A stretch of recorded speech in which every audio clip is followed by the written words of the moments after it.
ఓం నమః శివాయ. హర హర మహాదేవ శంభో శంకర. హర హర మహాదేవ శంభో శంకర.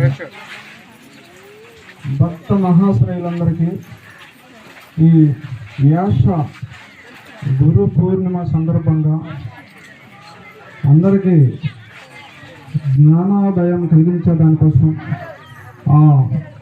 సర్వ మానవాళికి జ్ఞానోదయం కలిగించే దానికోసం శ్రీ మహా ఋషి అయిన వ్యాస మహర్షి ఆయన కలిగించిన జ్ఞానాన్ని ఈరోజు సమస్త మానవాళి అజ్ఞానం నుండి జ్ఞానం వైపు నడిపిస్తున్న ఆయన అడుగుజాడల్లో నడుస్తున్న మహర్షి యొక్క పాదపద్మలకు మనమందరం కూడా ఈరోజు తల వంచి నమస్కరించుకోవాలి.